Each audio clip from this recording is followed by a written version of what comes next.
Thank you, sirs and ma'am. For the first question, may I call Isa Bendaño from GMA DCWB. Magandang umaga po.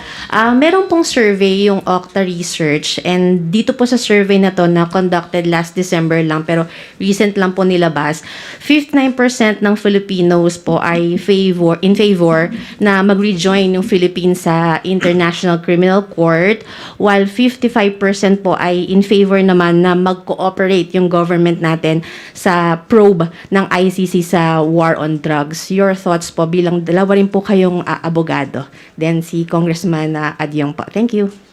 Thank you. For that, of course, we respect what the people would be in favor for, no? But it doesn't necessarily mean naman po na if 59% wish to do this or 55% wish to cooperate, ay automatically papasok na po at babalik po tayo sa ICC. We would respect that and it would really be up to the executive. Executive naman po ang magde-decide kung yan po ang gusto po. But I think the President has already stated that as far as to date, we are not going to go back to the ICC. So tingnan po natin, executive powers naman po ito. On my part po, no, just for background to refresh everyone, this representation, together with Congressman Benny Abante, filed a resolution urging the executive branch to cooperate with the ICC. So on my part po, I'm not saying this is on behalf of the House, pero we welcome that development. It just vindicates po yung ating resolution. Ibig sabihin po, mukhang majority po ng taong bayan is with us on this effort. And just to repeat po, no, why we filed that resolution, we really want to, like with economic chacha, it's all about sending the correct signals sa ating mga foreign friends and investors. Kasi as we mentioned, we're part of a community of nations. Hindi po tayo nag-iisa dito sa Pilipinas. We want to show them na we respect and uphold the rule of law, human rights. And seeing now, yung sa Okta Research, mukhang sang-ayon po sa atin, yung taong bayan. So I do hope, and although tama yung sinabi ni Kong Migs, na it is up to the executive, we do hope that they would reconsider their position, given light no of this new survey. Yun lang po. Well, it's an executive decision. Should this administration joins the ICC. In fact, the same can be applied in this current administration. During the previous administration's unilateral revocation, the withdrawal of our membership from the ICC. Now, I think this current administration is conscious on data-driven studies, yung mga surveys, in mga research. Sabi nga ng mga kasamahan ko dito, ang gobyerno at ang administration, sino man ang nakaupo, ay responsive dapat sa mga pulso ng bayan. And that's why we're here. That's why we're elected in the first place. So I guess it's part of the executive to appreciate and to probably decide on whether or not we should rejoin the ICC. But if it's based on a study, which according to you, it came out from recently, no? 6% of Filipinos, no, out of 10, or 5.9 of the series. Yes, it's in the middle. So I think it should be the executive branch that would put a stop to the issue whether or not we would join or we will maintain our withdrawal from the ICC. So, yun lang ang position namin dito sa House of Representatives. We respect whatever is the decision of the executive. Should they finally decide to rejoin the ICC, that's based on what the people's polls today, then we will welcome that in the House of Representatives, I guess. And just to be clear about that, that is my personal opinion on the matter. We have yet to decide. The leadership have yet to decide. But basically, this is ultimately an executive decision for Malacanang to finally decide on. Thank you. We would like to acknowledge Billy Vegas from Abante Politico for his question. Kahapon po, lumabas na sa public yung Subpoena para kay Pastor QUIBOLOY. So, pag hindi siya dumating sa susunod na hearing, most likely masahit in contempt siya. So is the House ready na ipa-aresto po si Pastor QUIBOLOY? Well, to answer that question po, no, matagal na po yung nagkaroon tayo ng hearing dito tungkol sa SMNI franchise, and I suppose baka ready na po yung House. I believe it was a motion by Kong Pimentel, and wala pong nag-object. So this would give you the sentiment po siguro ng committee. Just to reiterate, napaka-importante po sana yung presence ni Pastor QUIBOLOY kasi as we mentioned, sections 4, 6, 7, 10, 11, 12, ang daming violations na nakikita namin sa committee, ngunit parang hindi po sapat yung mga sagot ng kanilang representatives. And we respect po, no, of course, yung representatives as they appear. Naintindihan po na as a lawyer, naintindihan rin namin yung mga abogado ng SMNI. Siyempre, through hook or by crook, talagang paninindigan nila yung stand nila kahit na mukhang palusot minsan. But as mambabatas po, as a lawmaker, nakikita po namin na we demand answers po. So, sa tingin po namin, importante po talaga na nandun po si Pastor QUIBOLOY. And that's why, siguro po, yun yung sentimento ni Congressman Pimentel by making that motion po na for the subpoena. And we are happy, at least ako personally, this representation na yung leadership has backed it up. No? Nagkaroon na ngayon ng subpoena. So, if next hearing, absent po ulit siya, I would say, I think, ready po yung committee to seek po, no, for to cite in contempt and seek the subsequent arrest po, no.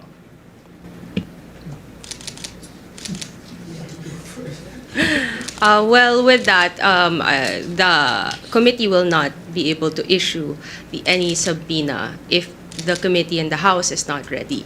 And alam po natin, hindi lang naman po yung House ang nag-issue po kahapon, but also the Senate has issued this. And this is a matter of due process.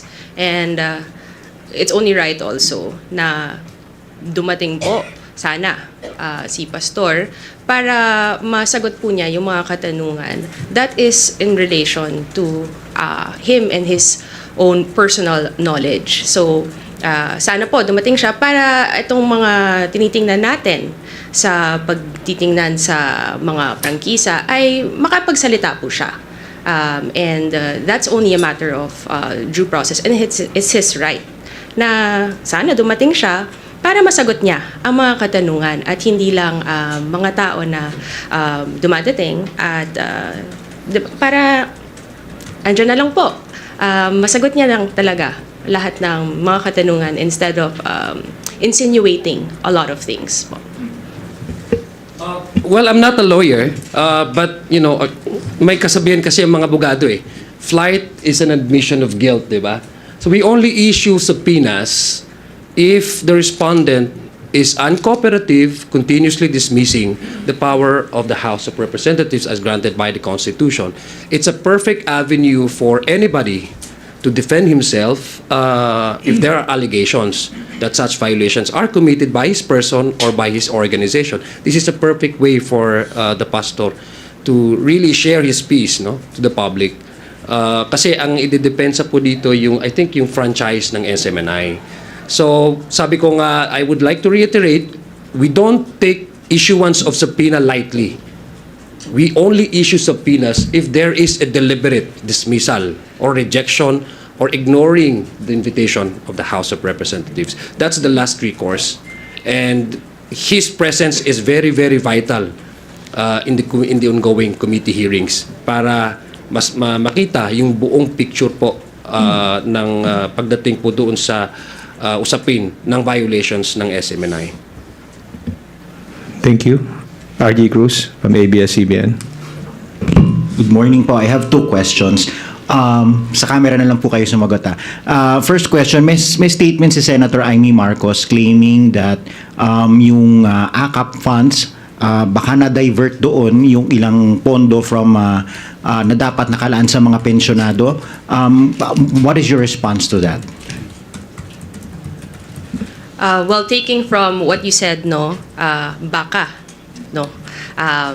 Tingnan po muna natin ano po ba ang proseso nitong sa budget budgetary process. Sinasabi po, 'di ba, na may mga insertions at mga bagay-bagay na baka naman nandyan. So, we have yet to see what the good senator will be giving to us. Pero pag tinignan natin yung budgetary process, ang manggagaling po ang unang stage po dito ay galing po kung ano yung meron tayong pera na pwede nating tingnan for the budget, for the General Appropriations Bill from the DBM with the executive na magbibigay ng proposal on the first stage. Yung proposal na to, pinag-usapan namin kanina, di ba?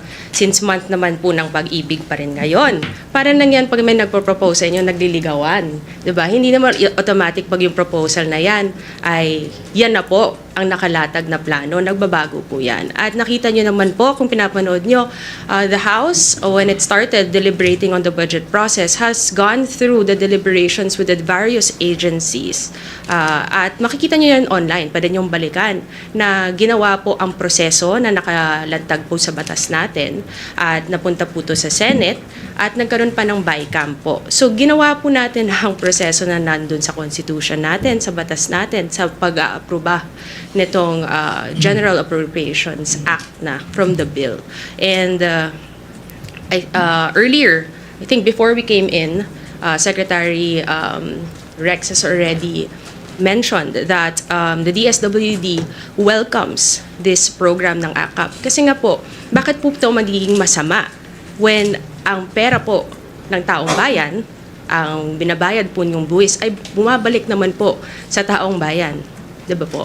And this is beneficial sa mga nangangailangan. So bakit na binibigyan ng masamang ginagawa tayong masama dito na binabalik naman po natin sa taong bayan ang kinakailangan po ng mga taong makaka-benefit po dito. And this is more on the people who have low income. Just to add to that na lang po, no? I think it was well put by Kong Migs. Yung question po talaga dito is, ano po talaga yung proseso? And the way that we see it, although kami po dito mga neophyte pa lang po, pero sa pagkakaintindi po namin, sumunod naman po tayo sa proseso both under the Constitution and under the rules po respectively of the House and the Senate. Now, for someone to say po na ang isang budget ay na-slash galing at ang pondo nito ay linagay sa ibang budget item, mahirap po yun sabihin po kasi ang fiscal budget natin ay balancing act po yan, no? Hindi natin sinasabi dito na halimbawa, okay, magbabawas tayo sa ganitong pondo at maglalagay sa ganitong pondo and then on and on sa iba't ibang mga agencies. Hindi po yun ganun. Although we have a 5.7 trillion budget that we're working with, sabay-sabay po yun binabalanse. So for someone to claim that one budget was slashed in favor of another, I don't know how we could say that is the case. It's more likely po no, na equally pag nag-slash ito, lahat yan napunta equally rin sa ibang mga increases. And like they said po, yung proposal po na binibigay, proposal lamang po yan, itong NEP na sinasabi. This is based on the expected expenditure from the executive. But even then po, kulang pa po yun sa hinihingi ng mga bawat agency. Actually po, each agency would submit their proposal to the DBM. And of course, hindi lahat yun ay mapagbibigyan. They work with the current fiscal space at yan na po ang proposal na binibigay sa House. And then when it comes here, each executive agency po, magsasabi yan na actually hindi po lahat ng wishlist namin na isama ng DBM. We want more. And precisely, nakita po namin doon with the DSWD, as far as we understand, sang-ayon po sila dito sa budget na ito. This particularly yung AKAP. Talagang pinag-usapan po ito as early as October last year, I believe. Yun yung sabi daw po nila. The concept came way before. And the fact na pinasa po yun ngayon, despite being in BICAM, I don't think that's a problem po, no? Kasi dumaan naman sa proseso. And ano po yung pinaka-pruweba na dumaan po ito sa proseso? Yung signatures po ng ating mga senador, ating mga House members na kasama dun sa BICAM. Yung BICAM po, yung check and balance within ourselves. Yun ang pruweba po na nag-usap yung Senate at yung House about using the power of the purse, exercising that right. Nakita po natin doon sa BICAM po yung lumalabas. Now, for one person, for some of our stakeholders to claim now na yung BICAM ay hindi dumaan sa tamang proseso, sa tingin ko po, that is something that should be studied. It is a very grave accusation that should be studied very carefully and investigated.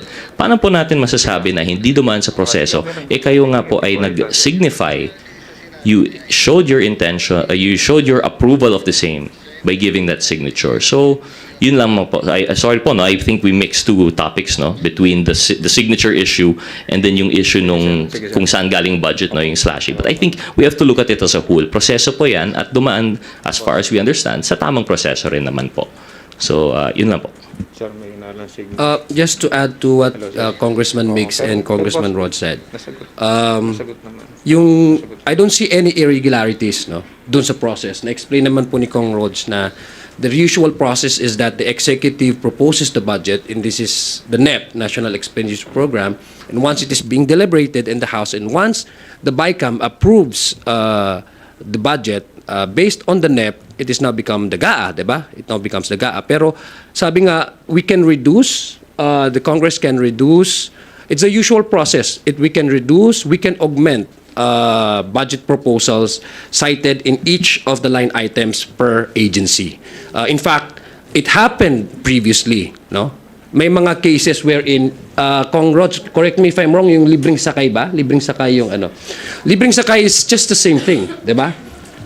It was introduced in the BICAM but nobody questioned it. Kasi the very purpose of introducing items in the GAA is technically to have a specific beneficiaries, di ba? Kung wala naman pong beneficiary, bakit naman tayo papayag na magdadagdag tayo ng pondo ng ganyan? So, in terms of irregularities, I don't see any reason why some of our counterparts in the Senate are questioning, no, yung process because they themselves affix their signatures. Now, number two, yung issue po ng nagkaroon lang ito ng medyo malawakang diskurso sa publiko when the ongoing PI on the ACAP is, I don't know, it was brought out during the hearing on the PI, which is completely untrue. Kasi ang DSWD po, yan, sa pagkakaalam ko, I may be wrong, but this is how I understand the ACAP program. It's a catch-up intervention. Kasi once na-graduated, based on the data, according to PSA, yung nakakatapos ng mga 4-piece programs, they tend to go back to the below poverty line, which is basically the intention of the 4Ps, to maintain them doon sa near poor. And the problem of that is once you don't have an assistance, like a catch-up plan, to maintain these families outside of the poverty line, hindi na forfeit yung pinaka-purpose nun. So you have to have a program for us to maintain yung status nila way above the poverty line. Yung kinukonsider po nating near poor. And based on the data, we have beneficiaries identified, we have sectors identified. So similar with what in the previous Congresses did when they introduced items and augmented a line item like yung libreng sakay, etc. It went just ballistic. Everybody went ballistic because I don't know the reason why it was attached to the ongoing PI investigation, which is sa amin po, which is completely untrue, na hindi po yan gagamitin for any initiatives connected with the People's Initiative. And nasabi po yan ng DSWD, andyan po yung mga facts, hindi po yan totoo. So I guess that is why the public now is investing so much attention in the ACAP. Maganda po yung programa na yan, well-intentioned, well-intended po yung programa na yan, may mga target beneficiaries po sila, at hindi po yan irregular sa proseso dahil nagangyari po yan doong previous Congresses, and this is within the power of the House of Representatives and the Senate sitting as a bicameral conference. To add lang to that, no, with the process nga po, bakit po sinisingle out ang administration na to? Pag tinignan nyo naman po yung past administrations, pag tinignan nyo, yung proseso, ganito yung nangyayari. Hindi lang sa administration na to. Again, it starts with the proposal. At yung proposal na yun, we only have to work with the budget that's given by DBM. And again, papasok naman po yung deliberations with the stakeholders, with the departments, sa kung ano yung mga kinakailangan ng various departments dito. At we had a discussion here in the House, the discussion din po sa Senate, dapat po then na-discuss yun sa BICAM. The GAA was signed on December. It's already almost the end of Feb. Bakit ngayon lang din kino-question to? di dapat po, especially during the BICAM, if talagang may irregularities, this should have been raised as early as the discussions. At bakit po ngayon, kino-question to sa timing na malaking issue. Yung nakakatakot po dito is, sa bawat na lang po na ayuda ibibigay namin sa taong bayan na kasama po sa trabaho po ng public officials, public servants, bakit nire-relate dito sa People's Initiative? Bawal na po ba kaming magbigay ng tulong sa mga taong bayan at gagawin kaming masama sa pagbibigay ng nakakabuti naman po sa mga tao? Again, the DSWD, it's within their prerogative to also implement this, and wina-welcome po ng DSWD naman po to. Sinabi naman po ng secretary natin this morning.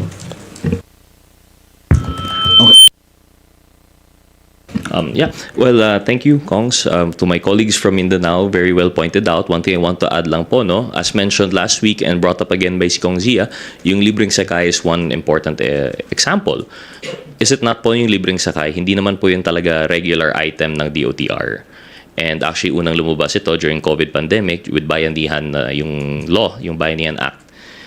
Tapos, eventually, nawala po ito, but nakita po natin, social bill po to, social impact po talaga. Malaking bagay po ito sa ating mga commuters dito sa Metro Manila. And by wisdom of Congress po, binalik po ito.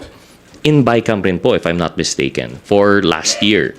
So bakit po yung ganung process nung ina-insert hindi po naging issue, pero ngayon AKAP, which again is a social provision, it's a very it's a social impact bill, no, provision na talagang casting a wider net, no. Yung kung dati yung 4 Ps ay doon talaga poorest of the poor, itong AKAP naman ay for the near poor, yung mga vulnerable po talaga, especially given inflation. Yun po yung pagkakaintindi namin coming from the experts from no other than DSWD. So, bakit po, why we bring up libreng sakay, no? Just to give that comparison, yung libreng sakay, walang problema, ito may problema, at yung timing pa, according to Kong Zia, in light of yung inquiry into PI. So, yung sa amin po, bakit of all the things, yung nakakatulong po sa tao. Yun yung I mean, we see it now. Nagsalita na po si Sec Gatchalian in support. So, in House, obviously, we support. I don't think the judiciary will say anything contrary to that. Alam naman nila po, power of the purse yan. So, with all three through all three branches of government in support, bakit po ngayon naging issue for half of a branch, no, yung for Senate. So, yun lang po yung aming tanong ngayon. So, yun na po.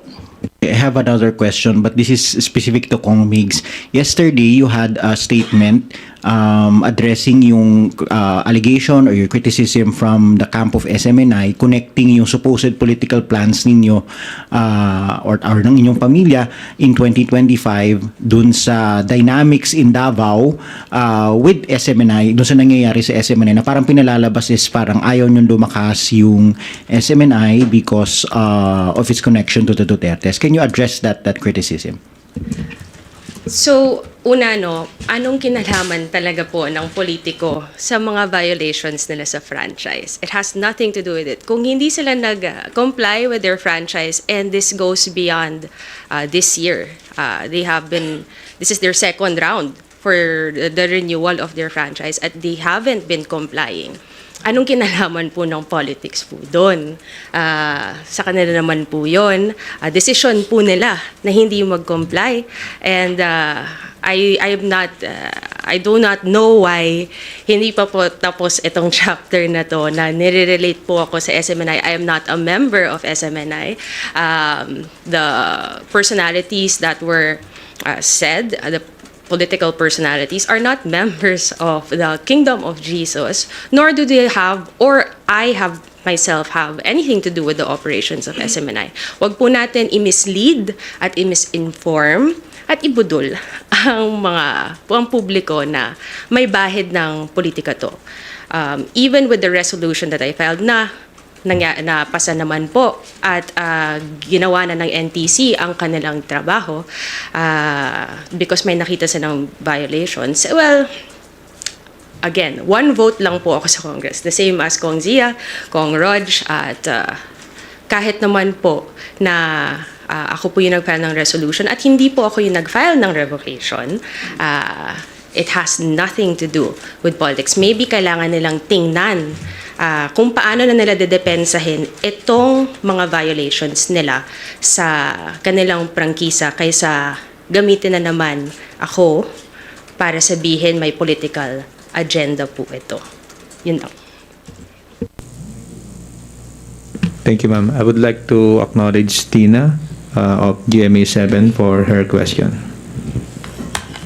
So, for everyone on the panel, sir, may allegations po from some senators that galing daw po sa House yung rumors ng Senate coup d'etat.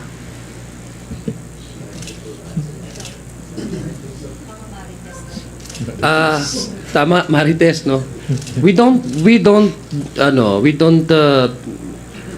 respect the independence. I mean, the independence of our co-equal branch, the Senate. This is entirely up to the Senate, no? In fact, this is entirely up to the majority and the Senate. So we don't know why they keep on tagging us, no? Every time there's an issue coming up, we don't know what went, these past few days, why the issue came out. We are absolutely oblivious of the fact that there is a case, there is an issue going on around Senate. So ang sa amin lang po it's up to them, no? We respect whatever the decision of the majority in the Senate. So we don't know why this is an issue that connects the House of Representatives when it is purely an administrative decision by the Senate, among the senators, and decision of the majority of in the Senate. Well, simple lang po yan, no? Bakit pag nag-aaway-away po ang Senado, kami pa rin po ang may kasalanan? Wala naman pong kinalaman ang House of Representatives sa gusto ng Senado in terms of their leadership. They have their own internal rules. We respect their rules. We respect who they want to place as their leader. So bakit po nadadamay na naman po ang Kongreso na parang kami po ang mga masama dito? Kung sila po mag-aaway-away, sila na po mag-aaway-away dyan. Or kung magkakasundo sila magkakasundo. The same for us. We have nothing to do with the internal rules of the Senate and whatever and whoever they wish to keep with their leadership. At kung mayroon mga coup, depende po yan sa Senado. Wala po kaming kinalaman dyan. Sorry, my colleagues here have stated po, no, na I'm similarly surprised na may allegation po nanggagaling yun sa amin. According to some quarters of the Senate, mga congressman lang daw po kami. Napakalakas naman po natin kung makaka-influensya po kami dyan sa upper chamber.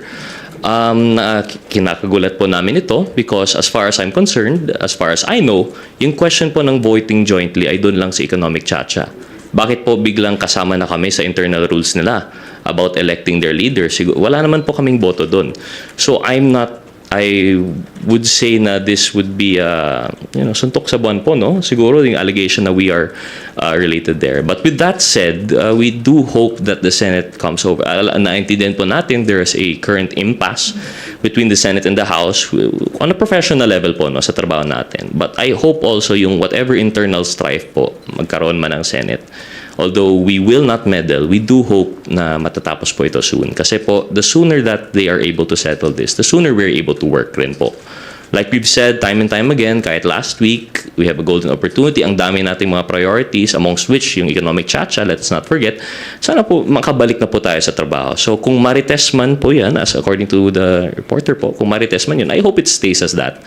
And talagang they find stability po, no, that we may continue with our work. Yun na po. Thank you. Mela Lismoras of Channel 4. Hi, good morning po, Congressman. About naman po sa RBH 7 na i-final kahapon, since we have representatives from the minority and majority, may I ask your views po about this, and isama ko na rin, sabi kasi ni Senator Sonny Angara on RBH number 7 filing dito sa House, it's a positive development since it's moving towards the same goal. Hindi rin kasi nakakatulong yung ingay patungkol sa PI dahil naapektuhan itong usapin ng economic amendment sa saligang batas. So nakikita po ba natin to na finally parang there's a light at the end of the tunnel na, at ano pong masasabi natin dito na even from Senate ay may positive comments about this RBH 7? So with that, no, this already will address itong mga pagkamarites at chismis na meron mga bahid ng political provisions ang movement towards the economic cha-cha. Very clear naman po sa RBH 7 that it's within the realm of the economic provisions, and it's the same as the one that Senate is looking into. And itong aspeto na to, pag tiningnan nyo naman, na mirror po siya. And since welcome siya sa Senate, hopefully, no, tingnan na po nila at they will focus on that, while the House will separately focus into looking into this and joining together as a committee of as a whole to really discuss this exhaustively, at makikita nyo naman po ang discussion online because very transparent naman po talaga yung House para makita po ng taong bayan na itong mga insinuations na baka may bahid ng political, it's very clear. It's only within the economic provisions of the Constitution. And meron doon din, the same yung sa unless otherwise provided by law, which means once this is done, it will now be up to the legislators again to come up with the law to, kumbaga, magiging exception na to the general rule, which is still the very Constitution that we have today. Thank you. Well, personally po, no, and coming from the minority, I think I've said this before, that we all have our own views and opinions on how the economic cha-cha should go. But one thing that cannot be denied, that the president, our president, you know, no matter what quarter of a society you're from po, presidente po natin yan, and their economic strategy with the great fiscal policy that they're trying to implement calls for a priority, no, economic cha-cha. With that said, although me personally, for example, I would prefer yung economic cha-cha would be reset, no? Just clean slate, wala pong provisions whatsoever. Ang napagkasunduan po, I believe, between Senate and House, ang pag-uusapan would be this specific provision na unless otherwise provided by law. So, as much as some quarters would prefer na talagang walang prohibition whatsoever, at least it's a start. And we're glad to hear that po, no, na coming from the Senate, there is a positive response to RBH 7. Kumbaga, ang nangyari po dito is yung House nag-adjust na po, no? If instead of totally revamping yung constitutional economic provisions by our design, sumunod na lang po yung House doon sa kinagusto ng Senate na yung unless otherwise provided by law. Para lang maintindihan po natin anong ibig po sabihin yan. Ibig sabihin po, once this is passed, kung ano yung 60-40 provisions po ng Constitution, iyon pa rin po yun unless, yun nga, magpasa na po yung Kamara ng bagong batas. So it's a little lengthier than what I think some of us had hoped, na talagang outright liberalization na po sana ng ating ekonomiya. Pero it is a start. And the most important thing, it is a united start na nagsasang-ayon na po ngayon ng House at ng Senate. Of course, this will be moving in parallel, but we'd like to think this is a mirror image po, no, ng kanilang galaw. And we are hopeful na by having a united start, united rin po yung finish natin. Yun naman po yung ating goal dito. Yun na po.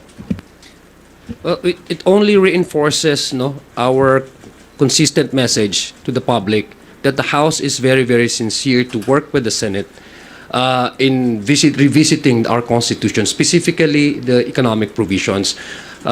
We are happy that the Senate, Senator Angara, has a positive response when yesterday the leadership of the House filed RBH 7 adopting the version of the Senate. It only goes to say that matagal na po namin sinasabi, let's work together, let's discuss about the economic provisions in the Constitution, and possible to have a healthy discussion, a healthy debate, rather than dwell so much on name-calling and yung patutsada at mga marites.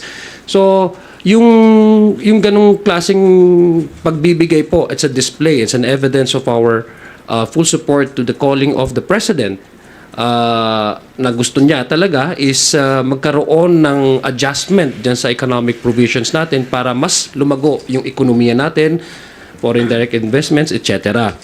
Ang personal ko lang nag-take dito is there's no more reason for the Senate to continuously hear the case of the BI. Sabi nga po ni Senator Angara, it would only dispel, correct me if I'm wrong, that's what you said, you quoted him, it would definitely change the landscape, the narrative, that it has nothing to do with the PI. So it's the call of the Senate.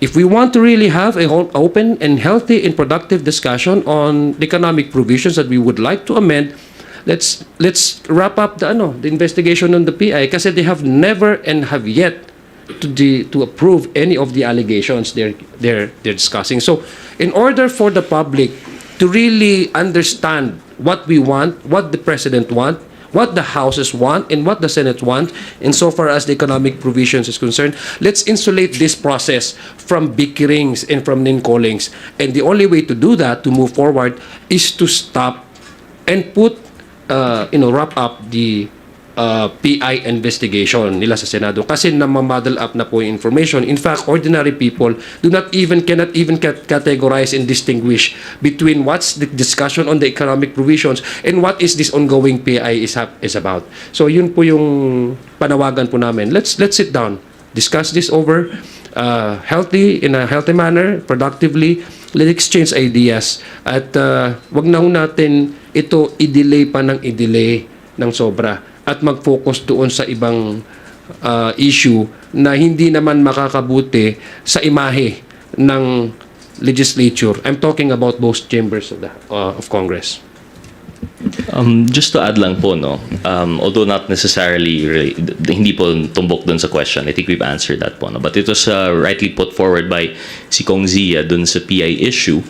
I remember last week, and I congratulated actually si Chairman Garcia and the rest of COMELEC for coming out with these forms for withdrawal. So at least sana maput to rest na po itong issue ng PI. And although surprisingly, I think it's been a week, but wala pa rin po yung nag-withdraw. And ang sa nakikita po natin, no, although we respect, of course, yung Senate, they have the right, it's their power kung if they want to conduct an inquiry, but I hope they consider po also the far-reaching effects. Kasi pong nakikita po natin, as far as we're concerned, I could be wrong, pero wala pa pong nahanap na witness that would particularly support the allegations against PI. Naglabas na po tayo ng withdrawal forms and wala pa rin po nagwi-withdraw. I think by now, some people would know yung decision po nila kung gusto o ayaw po nila sa PI. But with all that said and done, yung far-reaching effects po ng inquiry, yung what others would perceive as a rift between the Senate and the House, sana we put to rest. I think that's what si Kong Zia is saying, and I will echo it now. Yung whatever rift is being caused by that, sana po we can put that to rest already. Kasi yun nga po, like we said, with RBH 7, how this relates to RBH 7 is, ito na po yung focus natin.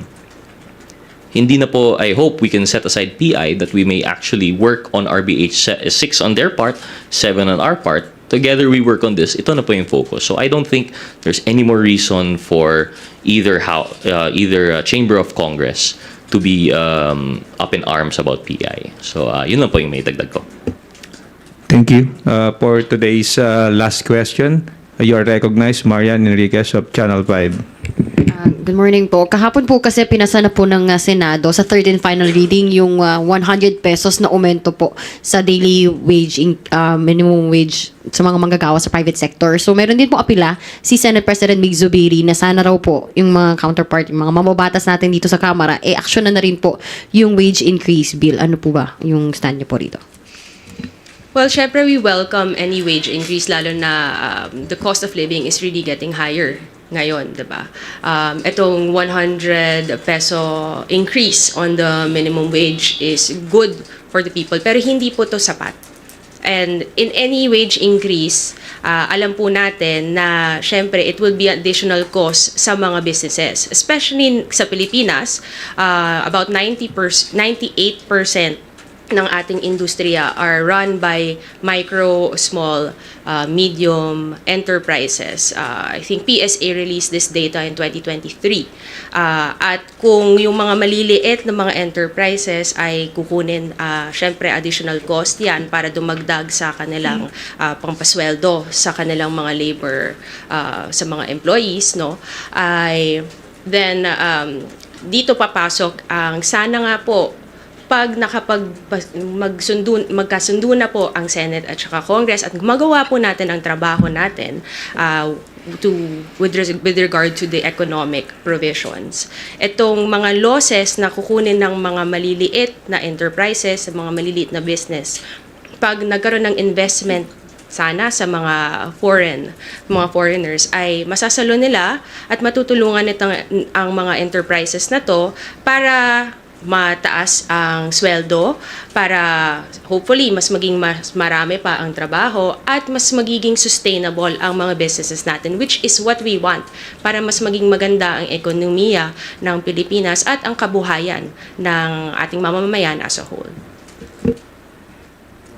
To add to that lang po, no? And I guess it's a reiteration. We welcome the challenge po, no, from the Senate.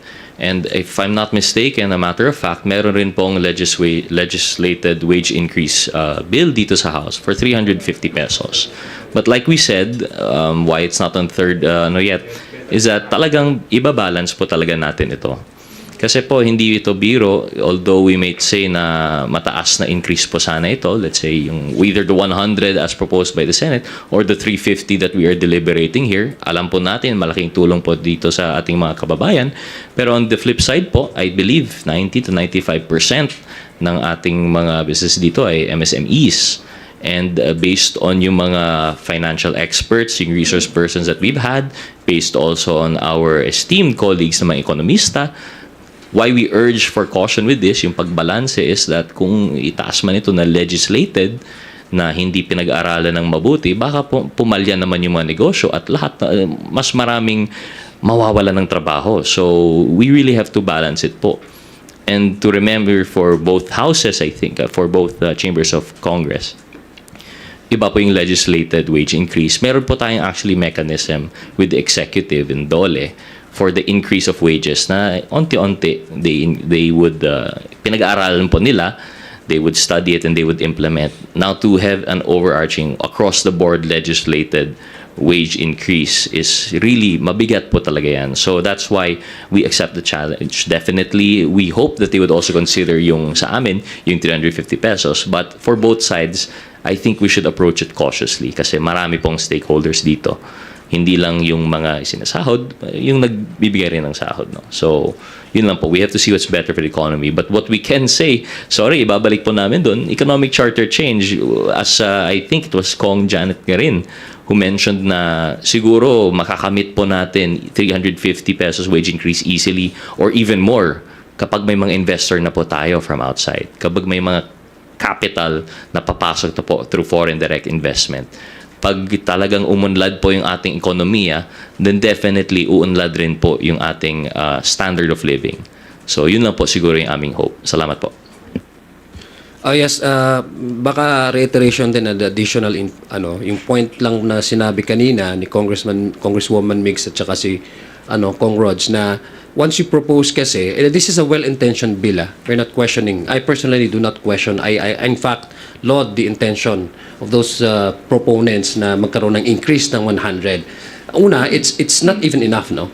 And we're talking about the increasing ng wage doon sa mga hired o mga employed in private companies. Sabi nga ng aking mga kasamahan dito, the data shows that 98% of our of the businesses, the landscape, no, are mostly from the MSMEs. Only I think 2% or 1% lang yung mga foreign nationals, so big companies that can probably equip financially to increase the wages of their employees. Ang problema natin is pag nag-legislate ka kasi, you also have to, it's easier to propose but the question really, the hard question is how to go about it. Do we have the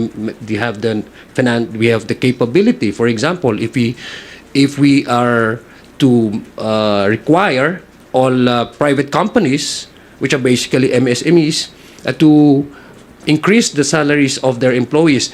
Can they probably sustain that? Eh baka naman ang mangyari is that instead of employment reduction, baka completely mag-close down. And sabi ko nga, the proposal really is the intention is because of the inflation, no? Kasi kaya ka dadagdag ng sweldo kasi hindi kaya yung sweldo na sinusweldo ngayon ng ating mga manggagawa sa private sector. It just is insert ko lang to. I think this is maybe we can discuss also go back to the AKAP program. Kasi the intention of this is to really provide assistance, no? Basically to make the private and the employees in the private sector to really cope up with the increasing prices of basic commodities, the inflation basically. That's why they need to have the 100 peso increase. And yet, we are questioning the proposal, the AKAP program, which is basically it, no? Yung mga kasi sa near poor, yung mga in-employ ng mga private companies, MSMEs, usually yan sa mga, uso ngayon because of the pandemic, uso ngayon yung mga Grab drivers, yung nagde-deliver sa inyo ng mga pagkain. These are considered near poor, no? These are the target beneficiaries of the AKAP program, no? Yun po yung mga because of the inflation. Again, let's go back to the issue, no? Yung intention talaga ng batas. In the House of Representatives, we are even proposing a much higher. But sabi ko nga, it's easier to propose, but the hard question is how to go about it. We also need to really appreciate kung ano yung landscape sa mga private companies, especially those who are hired under the MSE, micro, small businesses, kung kaya ba ng kumpanya nila. Kung kaya naman ng kumpanya nila, why not? Why not increase it? Why not settle for 100? Kung hindi naman kaya ng ng kanilang mga companies na to a point na baka mag-reduce sila ng employees or mag-close na ng kanilang mga kumpanya, baka naman pag-usapan pa natin to lengthily. And this has been discussed, I guess, by Congresswoman Garin. Ang akin lang is the intention. If we want to increase the salaries of those who are hired in the private companies, 100 pesos, and yet question AKAP, which is basically the same intention because of inflation, doon ho tayo, I think we need to balance our appreciation in those two things, no? Ang amin lang po, we will support any initiative from the Senate to ease down the burden of the middle class, especially the near poor, no, ng mga workers natin, for as long as we have the capacity to do so. Yun lang po yung position po dito sa House of Representatives. Maraming salamat po. Thank you. Before we end, may I invite our guests to share their closing remarks if they have any. Well, very simple lang po, no? Sana magkasundo na po at tumigil na po ang itong word war between Senate and the House para bumalik po tayo sa anong importante at anong po trabaho natin as public servants ay mapabuti ang kabuhayan ng ating mga constituents, ang ating taong bayan. And hopefully, hindi po kami dito sa House of Representatives ang gawin nilang masama kung ano pang mangyayari dun sa Senado. Dito po, we welcome working with the Senate para magkaroon tayo ng mas mabuting mga pwedeng ibalik sa taong bayan, which is basically what our job is at hindi yung pang-aaway-away. And we're happy to know that with the filing of RBH 7 ay mukhang natuwa na ang Senado at sana dito na po ang magiging start, sinabi nga po ni Kong Rog Gutierrez na united po sana natin simulan dito at magtapos tayo na united din po. Thank you.